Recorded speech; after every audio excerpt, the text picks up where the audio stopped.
भिडियोमा देखाएको छ कि चुलाको बर्नरमा कोलगेटलाई लगायो, लगाइसकेपछि त्यसलाई एउटा भाँडामा हाल्यो, हालिसकेपछि त्यसको माथि कोल्ड ड्रिङ्क हाल्यो, कोल्ड ड्रिङ्क हालिसकेपछि त्यसलाई 5 मिनेटसम्म राख्यो। 5 मिनेटपछि हेर्दा त वाट, यो त एकदमै नयाँ जस्तै भएको छ, के यो ह्याक साँच्चै काम गर्छ त? ल साथीहरु, हामी पनि ट्राई गर्छौं है।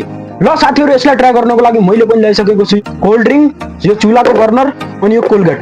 ल हेरौँ है साथीहरु, यो ह्याक साँच्चै काम गर्छ कि नै। सबैभन्दा पहिला हामी यो चुलाको बर्नरमा चाहिँ यो कोलगेटलाई लगाउँछौं।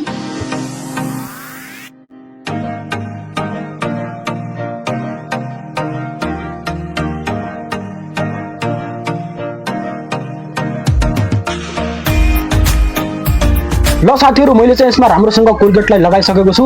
अब यसलाई एउटा भाँडामा राखेर त्यसको माथि कोल्ड ड्रिङ्कलाई हाल्छौं है। यसको माथि यो हाल्छौं कोल्ड ड्रिङ्क।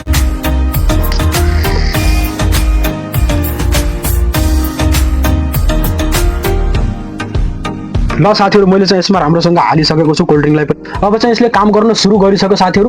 अब यसलाई हामी 5 मिनेटका लागि राख्छौं। हेर्छौं अब हामी यसलाई 5 मिनेटपछि है।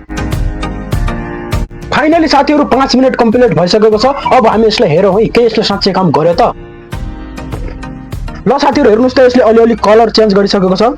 अब हामी यसलाई हेरौँ है।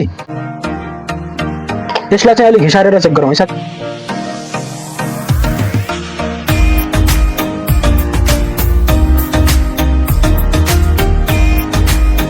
हेर्नुस् त साथीहरु, यसले केही पनि काम गरेको छैन। यो चाहिँ फ्याक हो है साथीहरु, जस्ताको त्यस्तै चाहिँ केही पनि काम गरेको छैन। खाली यस्तो भिडियो बनाएर बेवकुफ बनाउँछन् साथीहरु।